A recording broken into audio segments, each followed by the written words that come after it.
I chuckle at that question because if you've noticed, I don't refer to myself as a CEO. I refer to Mhm. myself as a managing principal of a company. Um, I've actually shied away from that title for a very long time because, frankly, I don't think I've earned it. Mm. Because a CEO to me is, it's a chief executive officer, right? It's someone who, who's a visionary, first and foremost, someone who has got very strong convictions, someone who is not afraid to be uncomfortable. Are you ready to hear business stories and learn effective ways to build relationships, generate sales, and level up your business from awesome CEOs, entrepreneurs, and founders without listening to a long interview? If so, you've come to the right place. Gresh values your time and is ready to share with you the valuable info you're in search of. This is the I Am CEO podcast. Hello. This is Gresh from the I Am CEO podcast, and I have a very special guest on the show today. I have Bua Benite of Dante's Partners. Bua, it's great to have you on the show. Thank you. Thanks for having me. Yeah, super excited to have you on. And before we jumped into the interview, I want to read a little bit more about Bua so you can hear about all the awesome things that he's doing. And as managing principal of Dante's Partners, Bua directs the acquisition, development, management, and financial activities of the firm. Bua has an extensive tax credit financing experience and has closed on financing from nearly every public capital source available. Bua maintains a narrow focus on creatively structuring deals that strive to address the needs of his clients, community stakeholders, as well as various government agency partners. And by narrowly focusing on efficient financing community development transactions, Buitt has been successful in adding value beyond the numbers. Buitt's career is underscored by a commitment to creating and preserving affordable and workforce housing. And to this end, since founding Dante's Partners, Buitt and his team have closed over $750 million of unconventional real estate transactions that utilize low-income tax credits, new market tax credits, tax-exempt bonds, and various other forms of alternative financing. And through these efforts have led to the creation of over 2,400 units of workforce and affordable housing. Bua speaks regularly at industry-focused events, and recent engagements include sessions with the Minority Resource, African American Real Estate Professionals, BizNow, DC Building Industry Association, Georgetown University, Hoya Saxa, University of Maryland, Colvin Institute of Real Estate Development, and the Howard University Real Estate Club, who is currently the chairman of the DC Housing Financing Agency Board of Directors, and he also serves as the board member of the DC Building Industry Association and previously on the city's First Bank, where he is a member of the Audit and Compliance Committee, the Business Community Development Committee, and the Directors Loan Committee. Bua, doing so many awesome things. Super excited to have you on. Are you ready to speak to the IMCL community? Absolutely. Awesome. Well, let's do it then. So to kind of kick everything off, I know I touched on a little bit about your bio and all the awesome things you've been able to accomplish. What I wanted to do is just kind of rewind the clock a little bit, hear a little bit more on how you got started, what I call your CEO story. Sure. Well, appreciate you again for, giving me the platform to share my story. And, hopefully, I'm able to drop one or two few nuggets for you and your audience members. Listen, I always say this, right? I got into the business out of necessity. I got into this business because I found myself at multiple points in my adolescence growing up. Right after college, and the middle of my career, thinking I was making good money, and realized very quickly that I could not afford to live within close proximity to where I was working. So, living in New York right after college, I had to commute over an hour from Jersey City to get to work because New York City rent was exorbitant then, and I'm sure it's still the case now. The same thing happened to me in San Francisco when I moved to San Fran from New York, and found myself living in a hotel room for over 6 months. And because simply, due to the fact that I couldn't find a place that was within my budget, and I just thought it was a travesty. So I'd always told myself that, if at any point in time in the future, if I could solve any problem, it would be the problem of finding decent quality, affordable places for people to live within close proximity to their job.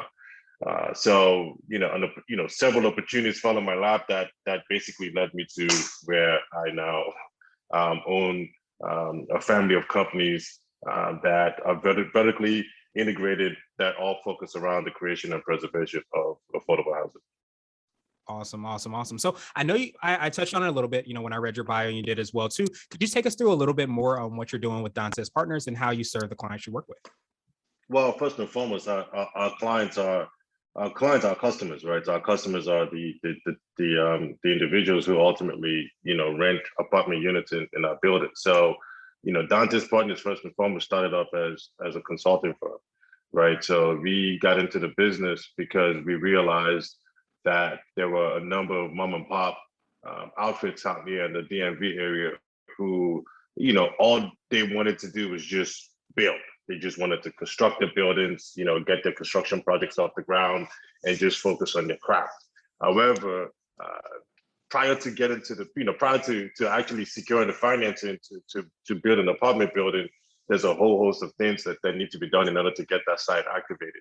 So I came across a niche that I could provide, project managerial services, given my consulting background, to a lot of those mom and pop outfits. Mind you, this was like a side gig for me, right? So I would be the one that would create the pretty packages and, throw a little jargon here and there to be able to convince, the banks to extend credit to my client at the time. And my client, they just wanted to focus on being in the field. So I was essentially their back of office guy to make them look and feel beautiful in front of, and credit worthy in front of the bank. So I did that for a number of years. And an opportunity came across my desk where a particular client could no longer move forward on activating their real estate project. And having, been around real estate for so long at that point in time, built, done developer for hire work for other clients of mine, I decided to just say, you know what, I think I could be a developer. So I basically stepped into the developer role and, frightened, anxious, everything, excited, all in one, and worked extremely hard to activate, basically I, hired the architect, hired the general contractor, had to go secure the financing and basically built my first new construction building out of the ground, right? Which is, Nice. a building that still stands today. So having tasted a little bit of, of what it took to get the project off the ground, even though it was arduous, even though it was, extremely challenging and lengthy, the reward at the end of the day was just beyond the dollars that flowed through my bank account. Right? The reward at the end of the day is an individual who moved, from I believe it was Columbia, Maryland, or Laurel, Maryland, to DC because she worked at the Washington Hospital Center, right? And the moment she moved into her apartment building, the first thing she did was get rid of her car. And after getting rid of her car, guess what happened? Insurance was no longer a bill that she had to pay. And what happened after that? Gas was no longer a bill that she had to pay. She was walking to work every day. So talk about an hour commute now slaps into 10, 15 minutes, right? Simply because of the fact that I had stuck to my mission.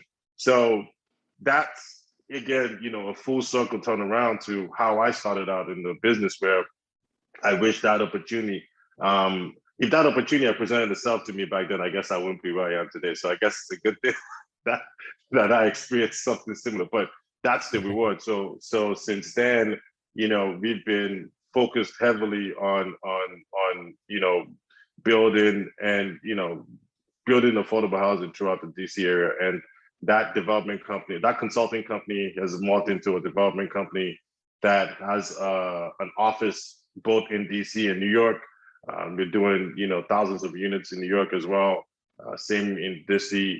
We now own a property management company that we started 5 years ago that operates our properties and caters to the customers who choose to live at our apartment building, as well as started an investment firm 4 years ago that exclusively focuses on acquiring affordable housing. So we've got an arm that builds it, and we've got an arm that acquires to preserve it. So those are basically, the full host of services that we are currently providing today to ensure that, DC and New York City remain affordable. And do you feel like that's part of your secret sauce, the ability to kind of, have that expertise and have gone in that journey, continue to kind of sharpen the saw, so to speak, and reach that higher heights, as you kind of said so well? Do you feel like that is something that makes you unique and sets you apart? Yeah, the thing that I always tell folks, right, is, I mean, using the analogy, right, the analogy, going back to hip hop references or what have you, right? Like, how many times have we heard, artists going broke, or not owning their masters, or not understanding their publishing rights, and so on and so forth, right? I think at the end of the day, the one thing that I would say that we've done and we continue to do is just really fully understanding the business in which we're in, Mm. right? I think that, it's like I remember one time I was talking to a grocery operator, and I was marveled the way he broke down what product needed to be positioned in what aisle, on what shelf, and Mhm. and whether in the front or in the back of the grocery chain. Like, there was a science to product placement in the grocery store that you're in. It's not happenstance, right? And that was what really triggered it for me to be like, oh yeah, I need to really understand the business in which I'm in. And so I wanted to switch gears a little bit, and I wanted to ask Sure. you for what I call a CEO hack. So this could be like an app, a book, or a habit that you have, but what's something that makes you more effective and efficient? I'm a very disciplined guy, and I'm very consistent. Mm. I want to ask you now my absolute favorite question, which is the definition of what it means to be a CEO. And we're hoping to have different quote unquote CEOs on the show. So, Boo, what does being a CEO mean to you? I chuckle at that question because, if you've noticed, I don't refer to myself as a CEO. I refer to Mhm. myself as a managing principal of a company. Mm. I've actually shied away from that title for a very long time because, frankly, I don't think I've earned it.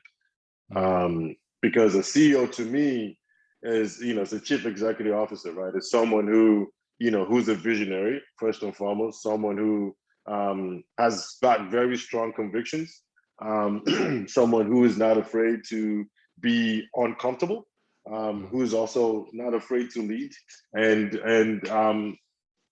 galvanizing an entire team, to go to war every single day to achieve certain outcomes, which I think are traits that I'm finally accepting as an individual. So that's why I'm hoping that, I'm waiting for one major transaction to close. And I think when that major transaction closes, I think then and only then would I be comfortable referring to myself as a CEO. But I think those are some of the things that look, I've had the fortunate pleasure of working for some really, really great people.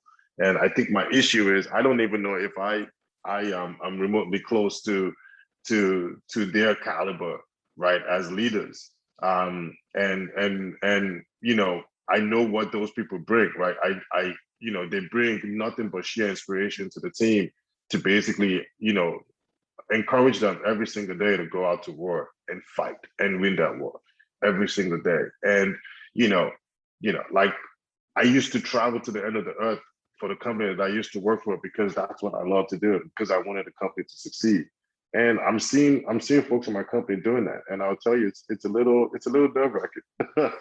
But I think the moment I overcome the nerve wracking, then I'll be much more comfortable calling myself a CEO. But I'm one day, maybe the next time we talk, then you Yeah. can call me a true CEO. But for now, I'm working towards that.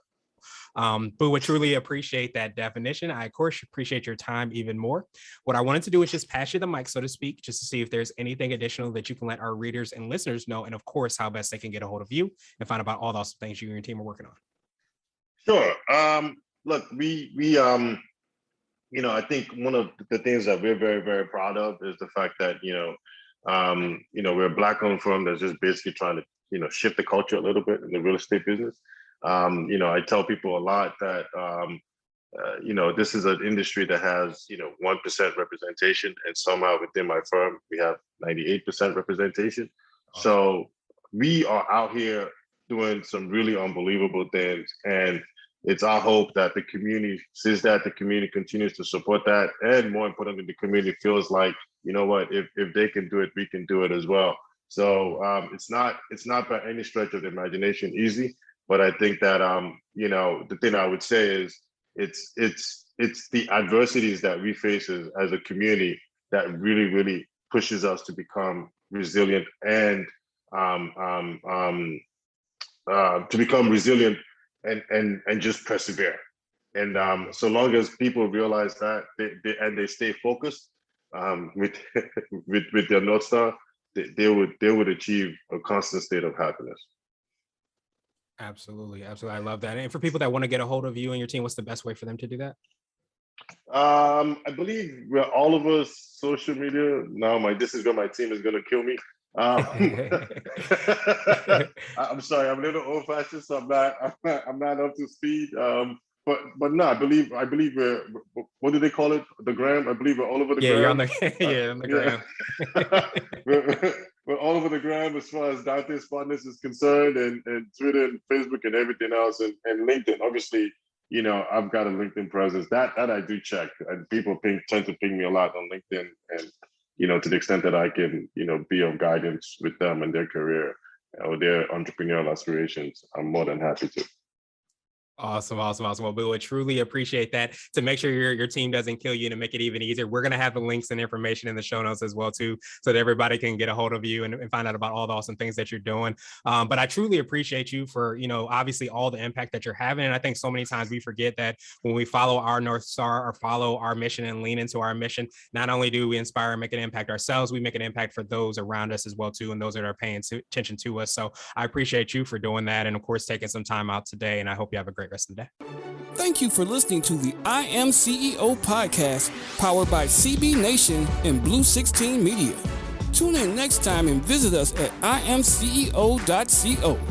I Am CEO is not just a phrase, it's a community. Don't forget to schedule your complimentary digital marketing consultation at blue16media.com. This has been the I Am CEO podcast with Gresham Harkless Jr. Thank you for listening.